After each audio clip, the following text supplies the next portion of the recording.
Action! So, ayun, tuloy-tuloy na natin sa pag-a-advise. So, yung advice ko sa mga mag-abroad or dito sa pumunta dito sa Dubai. Sa umpisa talaga, ayun, mahirap.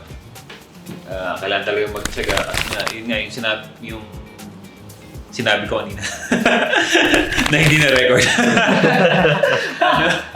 na, yun nga, yung hindi mo kasi tayo sa first world country na alam mo yun, pag nagtapos ka is ganun din yung value niya sa ibang bansa eh. True. Diba? Like, unless super specific na, specialty na course yung inaral mo na ganun kataas yung value dun sa ibang bansa. Pero in general naman, hindi. Kung nagtapos ka sa mga top 4 na university sa Philippines, pag pumunta sa ibang bansa, hindi rin naman nila ganun ino-honor yan. Unless nag-aral ka sa UK or US, yung mga ganun. So talagang mag-start ka talaga from scratch. So kailangan mo talagang trabuhin yan, mag-experience ka. Tapos yun lang, wag mo lang kakalimutan na kung tumagal ka na ng 2 years is mag-start ka pa rin maghanap ng opportunity sa labas. Kasi yun nga yung, mag-agree naman kayo lahat sa akin na Tama. yung mga katangian ng Pilipino is tayo is more on trabaho, tapos hintayin lang natin mapansin tayo ng boss natin para i-promote tayo. Pero, which is in reality, like, in a real world, hindi ganun yung nangyayari. Hindi ka talaga, kailangan mo talagang mag-ask. Kasi, hindi rin nila malalaman na gusto mo palang umangat. Baka tingin nila is, okay ka na dun sa position mo. Alam mo yun. Tapos, yun nga, maging vocal tayo, mga Pilipino na kung tingin natin talaga na karapat dapat tayong umangat doon, dapat sabihin na natin at paalam natin sa mga boss natin. True. Yan, ganun lang. Tama. So ayun, every 2 years, mag-job hunting kayo and try nyo yung value nyo sa market. Kasi yun nga, katulad na share ko sa water bottle, baka mas valued kayo sa ibang company. Yung mga ganun. So, try lang ng try. True. Tama. Makes sense. Baka ito na yung sign. Para ma-promote ka. Katulad ng sinabi kanina. Kausapin mo na bukas yung ako mo. So, i-forward mo tong video na to sa amin. Boss, pa-promote naman. Hindi mo pa rin masabi. Ibigay mo na lang tong video na to. Papanood mo sa kanya. So ako naman, kung ako naman yung mag-a-advise, siguro advice ko na lang yung mga natutunan ko dito sa UAE or sa Dubai. Para sa mga OFW or nagbabalak pa lang mag-OFW. Unang advice ko talaga is lakasan yung loob kasi kalaban nyo talaga is yung homesick. Dahil ang hirap talaga malayo sa family. Tapos, kahit kasama mo na may family mo dito, kung apakatagal mo na sa Pinas, as in sobrang mahihirapan ka kasi mag-iiba talaga yung environment, di ba?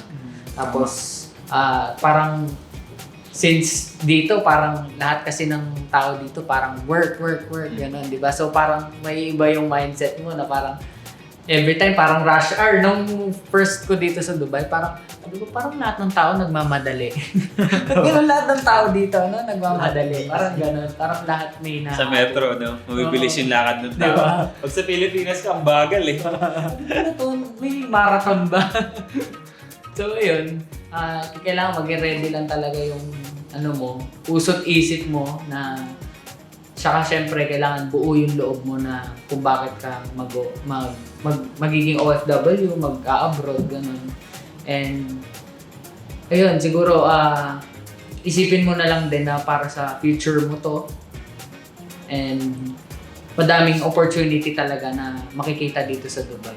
Although mahirap sa una, pero ayun, may process naman talaga. So yun lang may advice ko. Tama. Thank you. Ikaw. Oo nga. Ako, ano ba? Hindi, masasabi ko lang, siguro para sa mga mag-a-abroad. Hindi ako expert ha. Hindi naman Kumbaga sa akin, based on my experience. Based on experience lang naman tayo. Based on my experience. Hindi man tayo expert. Oo. Disclaimer, based on Disclaimer, based on- experience. siguro sa mga naranasan ko, magbaon kayo ng mahabang pasensya. Mahabang pangunawa. Kasi yung lakbay ng tagumpay, mahaba yan eh. Kailangan mo ng pasensya dyan eh. Baga maraming challenges, trials, difficulties. Lahat yan eh, no? Baga, susubukan ka talaga ng tadhana eh. Darating sa point ng buhay mo na parang ginawa ko na lahat eh. Di ba? Parang, ano bang kulang? Ano bang kulang? Oo, parang ganun. Parang, uwi na lang ba ako ng Pilipinas? Tanim na lang ako ng kamote sa probinsya. Di ba? Parang ganun eh. Yung nga rin yung di ba pre, yung sabi nga sa quotes na naman, syempre sa social media, yung may kanya-kanya tayong marathon na tinatakbo. Yun. So, kasi yun yung rin minsan like parang fear tayo, parang nalulungkot tayo kasi we're always missing out, lalo pag nasa abroad ka eh. Diba, para makikita mo, mga kapatid mo, palagi nagkikita-kita, happenings, Pero, end of the day, iba-iba kayo ng, ng Takbo ng buhay. Ganun.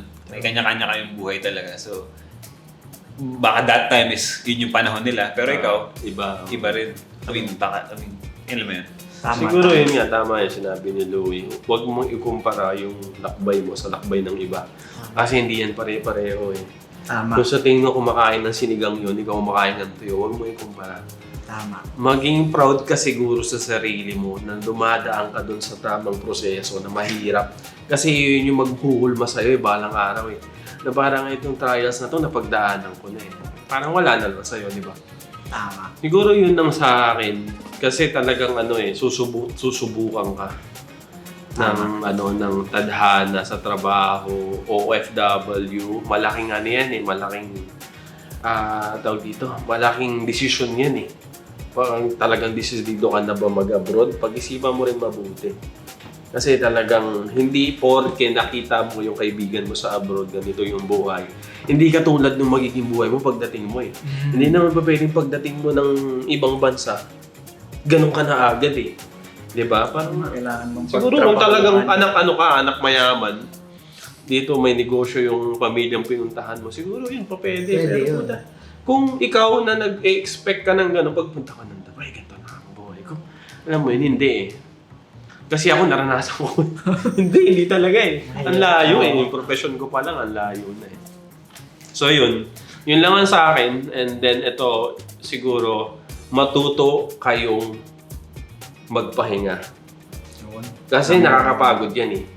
Lalo na pag araw mong ginagawa. Let's say, nandun ka na sa momentum. Di ba? Pero nakaka-burnout pa rin eh, di ba? Parang darating sa point ng career mo na nakapagod. Siguro matuto lang kayo magpahinga. Relax. Baga parang hindi naman mawawala yan eh. Pero hindi naman yung pahinga na hinto.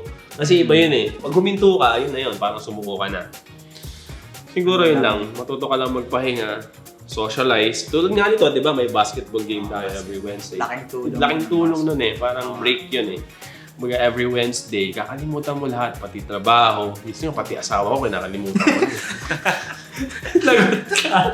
Hindi, sa totoo lang. Kaya pala, pag may nanonood, ang bibilis niyong tumakbo.